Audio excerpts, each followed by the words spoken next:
Hi, and welcome to the sound of the start of your weekend. The NTT20 betting show sponsored by Sky Bet. Him, George, me, Ali, making betting picks ahead of a full slate of EFL action. Betting comes with risks. And this show's for over 18s only. Make sure you understand the risks that come with gambling by heading to gambleaware.org, and never bet more than you can afford to lose. Never chase your losses. These are some of the things that we take very, very seriously, and you should too. Last week was a week of small loss, a couple of winners, a couple of nearly moments as well. Stoke's late equaliser against Leicester meant it was a draw no bet push for George rather than a winning nap. My Eggman was a 4 out of 5 with a nap loser as the only leg that lost. That is the second most painful Eggman of the season, after one earlier on where I was 4 out of 5 with Portsmouth failing to beat Sheffield Wednesday. In fact, that was Wednesday's only win of the season, can you believe? We got 2 goal scorers up though. Marcus Brown at 4-1, David McGoldrick at 11-4. And your Swerve, Millwall, beaten at home by Portsmouth. Nice work there, George. We got 11 out of 12 teams scoring in our BTTS sixfold. I'm eating it cooked. Yeah, well, you need to eat it raw, fuzz nuts, because you're the one that let down the BTTS sixfold. Because you thought Newport would score against Cambridge, which, darn, with the benefit of hindsight, why seems absolutely insane. No, it doesn't. Good defensive team, Cambridge. Chance late as well. Bad team, Newport. Really, injury time, shot saved. This is a weekend in which George is going to be playing golf in Portugal, and I'm going to be pushing a pram around the park in southwest London, and just, trying to be a good dad and a husband. Mate, I haven't told my wife I'm going to take off Portugal. So if there's slightly different energy between us, you understand why. George, what's your best bet of the weekend? What's your nap? I was absolutely flabbergasted. I couldn't believe it when I saw a couple of days ago that Cheltenham had opened up favourites away at Harrogate. Yeah, it blew my mind. Okay. Why? This is Friday night football, I should say. So there is a warning here that if you're listening to this Saturday morning, I'm afraid you've already missed this, in which case it's already aged terribly or well. Because I understand that Harrogate are priced up as the worst, either the worst or the second worst team in the league. But Cheltenham have been always rated by the market, despite even the good periods as being also a bad team. So for them to open up Favs at Harrogate, given what we've seen from Harrogate recently, was very surprising to me. Now, there's been a bit of money since for Harrogate, and they're currently 13-8. That is my nap. No draw, no bet or anything like that. Just Harrogate to win the game. Their recent results have been really impressive, and the performances to go alongside them have also been good. Their last 4 games saw them beat Cambridge at home 2-1, go to Chesterfield and draw 1-1, go to Barrow and win 1-0, and then go host top of the league Bromley and be the better team in a 0-0 draw. These are 4 games now, and you might be like, well, what's happened? Isn't this just an anomalous run of games which comes along every so often with the team? But what has happened is that Harrogate have got half a new team. Now, they in January went out and recruited in a way that was the actions of a club who could afford to recruit and go out and basically sign half a new side. So if you're looking at the team from the Bromley game, Heffernan, who is in on loan from Newcastle, played at centre-back, was brilliant. He's a new signing. Hedman at right-back, new signing. Brennan, the centre midfielder, new signing. Aqua up front, a new signing. They're bringing in players who've come in and immediately improved the level of the team, and therefore there's a tangible reason why the results have improved off the back of the January window. Hosting a Cheltenham side who, the results are still pretty good, and I'm not going to sit here and slam Cheltenham. I'm not going to sit here and say that they're not, under Cotterill they are a decent side, but there's little for them to play for. I think it's worth pointing out that with Cheltenham, their 1-0 win against Salford was their first win in ages, and that came off the back of Adelican and Archer left. Exactly. And they were in decent form for quite a long period of time. And then they lost 4 games in a row. For sure. And then they drew 2 away from home. And then although still, Salford. I think a 5-point haul from Barnet, Bromley and Salford is pretty good going. Anyway, so they're not coming into this as a side who are, in desperate form or anything like that. But I'm amazed. Harrogate's last 2 home games have been a 2-1 win against Cambridge and a good 0-0 draw against Bromley. That they could easily, they're currently first and second in the league. I think Harrogate should be clear favourites to win this, especially with, if you're going to start doing the amateur psychology and working out who needs what, Cheltenham are fine. Harrogate are on the brink of forcing their way out of the bottom 2. It's one of the biggest games in Harrogate's history against a team in Cheltenham who've already done what they needed to do this season. So, I'm very surprised to see the 13-8 around. I have to assume or think that unless there are injuries, Harrogate are going to go off strong favourites for this one tomorrow night. And at the moment, they're not that. So, yeah, one of my stronger naps this season, Harrogate to beat Cheltenham at 13-8. Okay, mixing things up a little bit this week. My nap is also goal scorer corner. So this week there's basically a perfect storm, okay, where on the one hand, I'm not in love with much in terms of the slate itself, in terms of the team markets.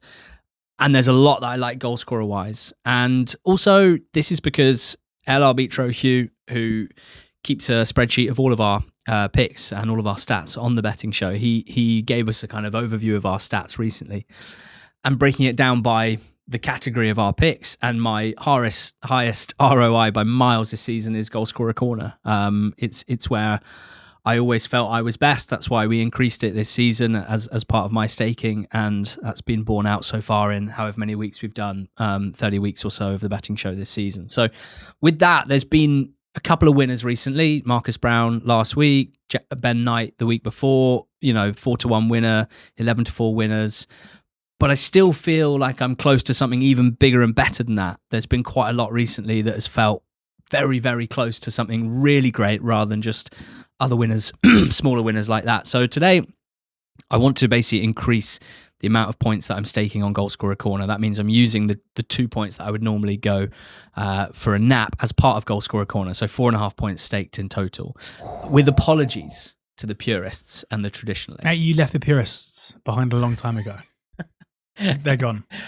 All three of these guys are in League One, but I'm going to talk through the three goal scorers, and then I'm going to lay out the picks and the staking as clearly as I can at the end, because there's a chance that I might get a little bit jumbled, and I'm going to try and avoid that because it's good to have clarity. 4 weeks ago, I picked Joe Taylor to score anytime for Wigan against Lincoln, and he didn't score. The Jote. And he has since scored in 4 straight in the league, which is tough to take. I can't back him this weekend because he's playing against Huddersfield. He's ineligible. He's on loan from Huddersfield. I also, the same week, picked Omari Kellyman to score anytime. And the logic between picking him at 4-1 for Cardiff at Burton was that with Salek injured, Kellyman had played the next game as a number 9, a false 9 if you like, but the striker in Cardiff's system. And I felt that if that was going to be BBM's approach in the absence of Salek, then we were definitely getting value regardless of basically what happened if Kellyman was playing up front for the best team in the league and he was 4-1 anytime. Now, typically, he didn't score against Burton. BBM actually started Callum Robinson and Kellyman was in the number 10 role and he didn't score at 4-1. So we didn't pick him after that. But he scored in the next game against Rotherham when he played up front. And then against Luton, he didn't score. But then Wimbledon, he did. And then last time out against Plymouth, he scored twice. So it's 4 in 4 games playing as the striker in Cardiff's system. It seems clear that BBM prefers him to Callum Robinson at this point. Anytime has landed in 3 out of 5 since I picked him, and 3 out of 4 when he's been playing up front. But he's still 4-1 to score anytime. And Cardiff are away at Doncaster Rovers, and they are not exactly the tightest team defensively. And Kellyman scored 2 or more. Well, he scored 2, but the brace bet landed last week. If you were on, that was 40-1. It's 33-1 here. I still think there's value in that. So Omari Kellyman is the first name to bring to you. The second one is the same as last weekend. Marcus Brown scored for us at 4-1. His brace price with Sky Bet is 33-1 as well. Wimbledon are away at Mansfield. Now, he scored for us at 4-1 last week. Obviously, the same logic applies as last week. It's the same price as last week. Wimbledon are away at Mansfield, so it's potentially a tougher game for them than home to Bradford, but not necessarily. It's a Mansfield team with 3 defeats in a row. They've conceded twice in their last 2 home games. Brown is clearly Wimbledon's biggest goal threat right now, as discussed last week. He's playing up front. And basically any striker in any of these EFL leagues being 4-1 to score anytime is just rare. It's a rare opportunity. Anytime has landed in 5 of Brown's last 9 games. And I think that the 4-1 is still value. And I think that the 33-1 for him to score 2 or more is value as well. The third name is Rob Apter. Velosa. He's always been a bit of a betting show obsession of mine, with mixed results at this point. He plays for Bolton. They're away at Exeter. He is 9-2 with Sky Bet to score anytime. And he, like the other two, is 33-1 to score 2 or more. This is a guy who loves taking shots, who's incredibly dribbly and active and direct when he gets on the ball, playing for a team that wants exactly that from him. He's playing in Mario Kosciuszko's shoes, with Kosciuszko injured now, and that means they rely on Apter to get the ball, to cut inside, to get shots off. It's 2.5 shots a game in his 5 Bolton games so far. He's had a shot on target in all 5 of them, and they're a relentless attacking team. And Exeter, still trying to work out what they're going to be like post-Caldwell under Dan Green. They've conceded 4 games across the 2 games so far, a 3-all draw and a 1-all draw. I feel like there's a chance that Green might feel like one of the best things for him to do is try and create quite an entertaining style of play to get the fans on side, because results right now don't feel like a massive priority given the position that they're in. So I think Bolton likely to have quite a lot of efforts at goal in this game, and Apter therefore should be going close at 9-2, good value. So I think all 3 of those are value to score anytime, and also, frankly, to score 2 or more with Sky Bet at 33-1, the 3 of them. I think that's value too. So I've carved out 2 more points of my staking plan by using the NAP as well to give myself some room to swing. And the staking plan is really important to me. I stake the same each week on my picks on this show. It really helps me to stay on top of things, betting week to week on the EFL. It helps me to not get carried away and start betting on things that I don't really want to bet on. It helps me really focus on what I think is a good bet rather than betting on volume, try and focus on quality. And so in my 4.5 point staked, here I want to cover off anytime singles, the 2 or more singles as well, and the Trixies across the 2, because ultimately I want glory and I love the idea of a proper mega bonus on this show as well. So here's the staking plan. The anytime singles are 0.9 points each, so just a bit less than they might ordinarily be. The anytime Trixie is 0.2 point Trixie, so that's 4 bets, 0.2 points, 0.8 points staked overall. The 33-1 singles of each of these guys to score 2 or more, I'm going to do 0.2 point staked on those 3. And the Trixie, just in case, 0.1 point, that's 4 bets, 3 doubles and a treble. So I wouldn't normally do this, but just because I understand that although this makes sense in my head, it might not be coming across very clearly on the pod. If 1 point is £10, to use a nice round number, and for some people it'll be more, and for some people it'll be less, and it should only depend on your own situation and what feels right and comfortable and safe and secure for you. But if 1 point was £10, it's a £9 bet. Kellyman anytime 4-1, Brown anytime 4-1, and Apter anytime at 9-2, all 9 points staked, £9 staked. It's £2 anytime doubles on Kellyman and Apter, Kellyman and Brown, Apter and Brown, and it's £2 on the treble, which is 136-1. Then it's £2 staked on the 2 goals or more markets, that 33-1, the singles, Kellyman, Apter and Brown, 2 goals or more, £2 on each of those. And then £1 on the doubles and the treble. The doubles would pay, if one of them lands, 1,155-1, and the treble would pay 39,303-1. Nice. So hopefully that makes sense. It's 4.5 points exactly, so I'm not staking any more than I normally would in a normal week of betting show action. George, what I'm feeling right now, I think they call it endorphins. Come on, the lads. What do I do now? Do I do a goal scorer? Do I do my next best? Do your next best and your goal scorer. Fine. My next best at Plymouth Argyle is Plymouth Argyle. Oh, I'm so sorry I brought that up, and now you're you're questioning yourself all the time. Yeah. So it's Argyle to beat Rotherham at even money, which seems quite short for an away team.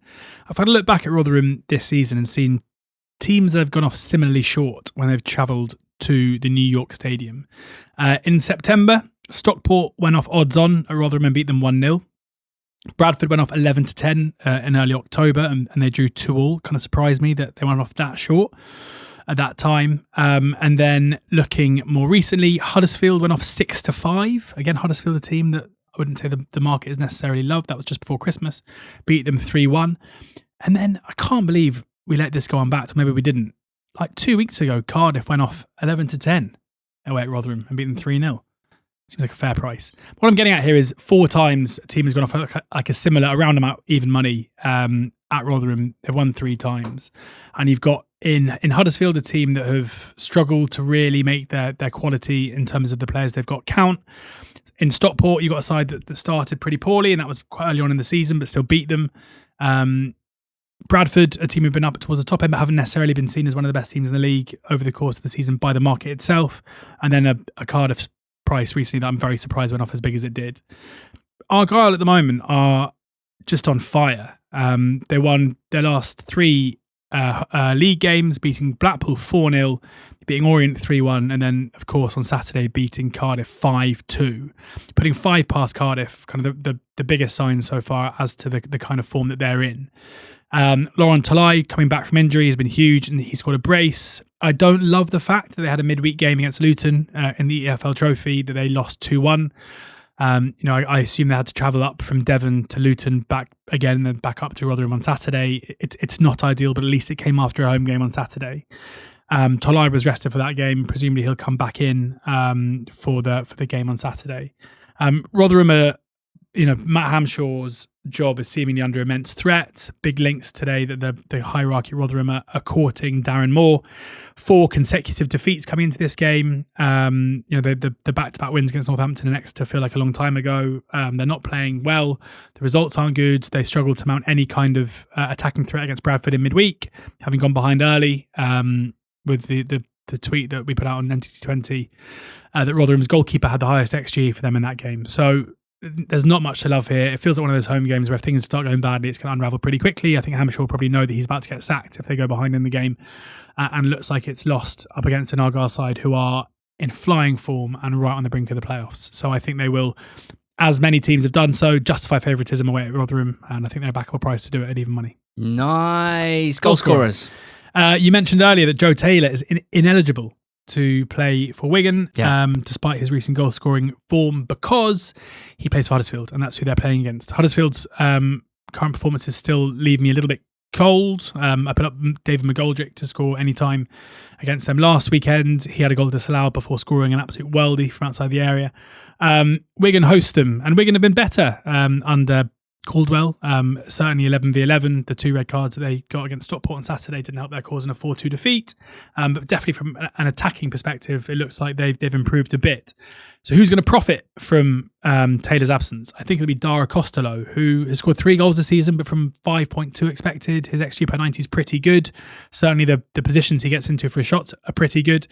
If he is the beneficiary, then the fact that he's 7-2 to score any time for a team at home against Huddersfield seems big to me. So Dara Costello at 7-2 anytime is my goal scorer. Really, really like the logic there. Thank you. Really like the logic there.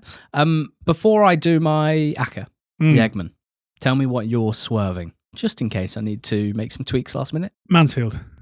Great. Cool. Mansfield host AFC Wimbledon. Wimbledon's recent form has been much better. Mansfield have 2 weeks until a home game against Arsenal. Yeah. There is a big, it doesn't happen all the time, but a lot of teams before a big cup tie, often results might dip. Yeah, before the Lord Mayor's show. Eyes off the ball, especially when you've got nothing to play for. Yeah. Because Mansfield sit just bang in the middle of the table. Actually lower than that, they're 16th. Their fans will still be concerned that there could be an imminent relegation threat because the gap to the bottom 4 is 5 points. I realistically think they've got enough. Although I guess the feeling amongst the fan base will be this is an important game. Wimbledon have just been much better recently. It feels like Johnny Jackson, in an attempt to arrest the slide down the table, has just got them playing a bit more freedom and a bit more attacking threat. The move to Marcus Brown to playing up front, as you mentioned, has definitely helped. They haven't failed to score, dating back to a 1-0 defeat at Bolton back on the 31st of January, which has been an issue for them generally. They're conceding more chances as well. But I think they'll go to Mansfield confident after a 3-1 win against Bradford. They can get something out of the game. So, yeah, the 11-10 about Mansfield seems too short to me. And Marcus Brown is going to score 2 or more. Yes. 33-1, and any time at 4-1. The Eggman this week. 4 out of 5 last week for the first time in a while. Of course, it was the nap that let us down, Swindon. Sorry, annoying. Swindon Town, eh? I think between the two of us right now, I probably hate Swindon Town more than you. And that's probably saying quite a lot. The Eggman is at 45.81. with Sky Bet this weekend. We'll start with Leyton Orient, 29-20, home to Barnsley. That's 2.45, the decimal. 2.45 in new money. Two poor teams, if we're honest. Barnsley are higher in the league table on account of their strong start to the season. They won 5 of their first 7, but that has really papered over some quite big cracks. Since then, 6 wins in 23. These two teams have pretty similar points returns in the last 5 months, and I don't think you can rely on either of them, really, Orient or Barnsley, for a performance. Both can be pretty good in attack. Individually, you've got Cleary and McGoldrick for Barnsley, very, very strong. Orient with Don Ballard, very, very strong. And Orient put in a really notably strong defensive display last time out against Northampton. Personally, I think the home and away aspect here is what makes this value in my eyes. Orient's home record, 6 wins, 5 draws, 5 defeats. It's not brilliant, and it's very weirdly spread. Against top 7 teams, they've won 3, drawn 3 so far this season. So in big games at home against good teams, Orient have been good, and that shouldn't be that much of a surprise for a playoff team last season with the same manager in charge.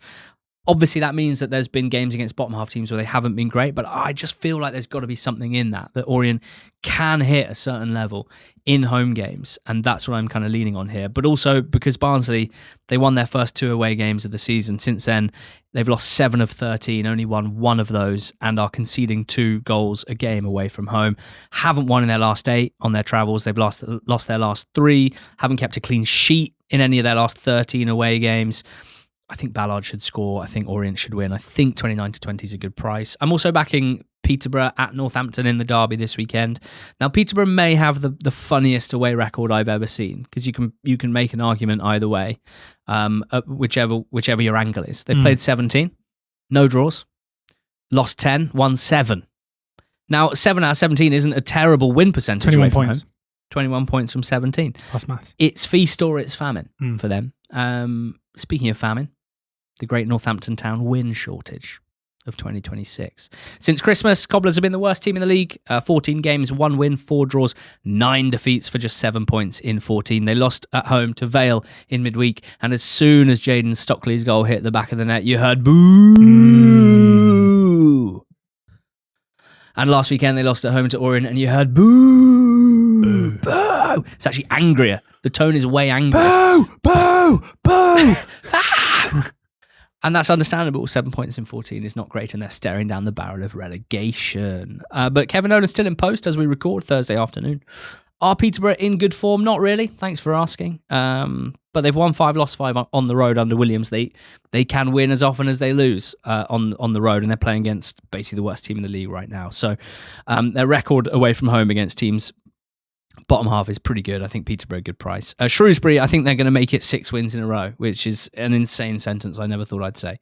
It's 5 in a row because they won at Salford in midweek. Of course they did, from behind. What is this Shrewsbury side? What have they done with Shrewsbury Town? Gavin Cowan is doing unbelievably well. Are they creating loads in games? Have they suddenly become an irresistible attacking force? No, they haven't. But they have come in, Gavin Cowan, Dave Edwards, and they've nailed the out-of-position stuff. Nailed the out of possession, I should say. They've nailed out of position stuff. Yeah, don't be out of position. They've nailed the square pegs and round holes. Yeah, they used to be out of position all the time, and now they're never out of position. They've nailed the defensive side, and that's obviously counts for a lot. So I think they'll beat Walsall, who are, they're just so bad at the moment. They haven't won their last 7, conceded a minimum of 2 goals in each of their last 5. So the defensive prowess is gone, and going forward, it's so tough to watch. The fans are completely gone. I've never really come across a team like Walsall under Matt Sadler. Months and months where they're bang at it and look impossible to handle. And months where they just look lost and they're going through the motions, and it's so formulaic and so easy to play against. Yeah. So not a pretty game, but I expect Shrews to do better than Walsall here, and to go 6 out of 6, 11-8, Shrews. And then in League 2, fire up the Captain Pugwash theme, because I'm going to keep riding the good ship Fleetwood. Oh my God. I'm now a huge Fleetwood guy, just after you jumped off ship. Because I really like what the caretaker Lawler's doing here. They're 1.7 to beat Newport at home, and I expect them to do so because Newport are a poor side. They've only scored in 1 of their last 6 games, 5 blanks in that time. That was a 3-1 win at Salford, but it wasn't the performance that makes you think that there's more to come, like what you talked about with Harrogate earlier against Bromley. I don't think they've got any better under Fuchs, and I like what I'm seeing with Fleetwood. So we've got Fleetwood, and then last leg is Oldham, 19-20, home to Crawley. Pretty straightforward. Oldham against teams above them in the league. 3 wins, 8 draws, 8 defeats, 17 points from 19 games, less than 1 point per game. Bad. Fleetwood against teams beneath them. 7 wins, 4 draws, 1 defeat. 25 points from 12 games, more than 2 points per game. Good. Kavanagh and Fondop, good front two. Crawley, not good defensively. Concede loads of goals. And their away record is the worst in the league. 2 wins, 4 draws, 11 defeats this season. And the 2 wins were 1-0 wins at Barrow and Harrogate, who are 2 of only 3 teams beneath them in the league. So I like the Eggman this week. It's 45.81 with Sky Bet. It's got Leyton Orient, Peterborough and in League 1. It's got Shrewsbury, Fleetwood and Oldham in League 2. And that leaves us BTTS sixfold. Now, you're very excited about your 3 selections because they're all odds against. Well, none of them are odds on. None of them are odds on, which for a BTTS sixfold is unusual at the moment in the EFL. Yeah, so one of them is the game you just mentioned there in Shrewsbury against Walsall.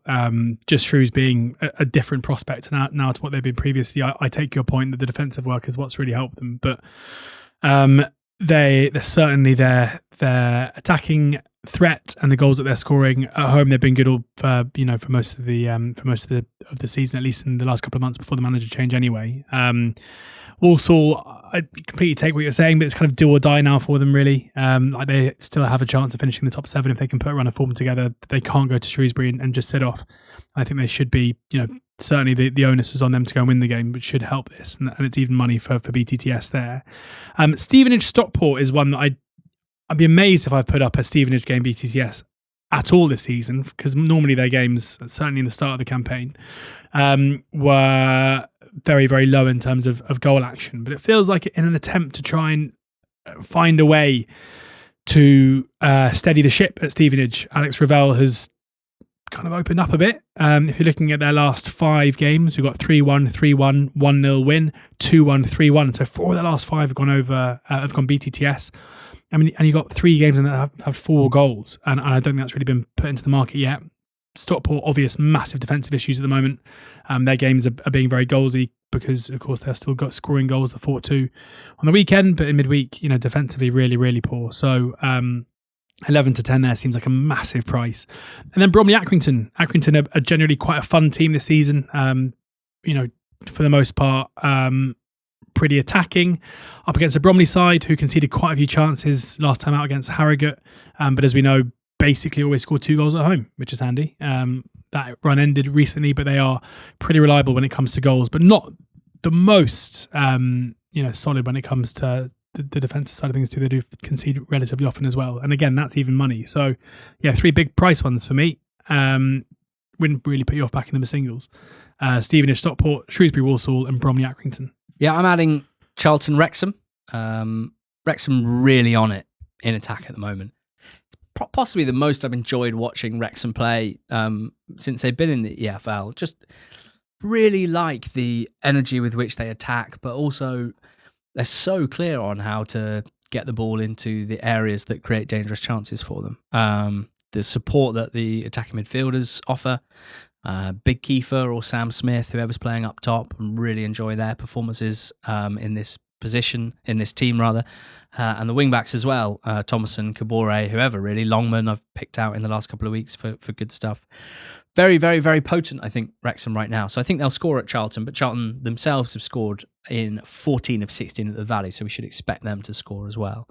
BTTS in Lincoln Blackpool 10-11. Now for me, because I'm pretty in love with Lincoln at the moment, I think they're attacking really well. I think the way that they attack is proving almost impossible for teams to handle.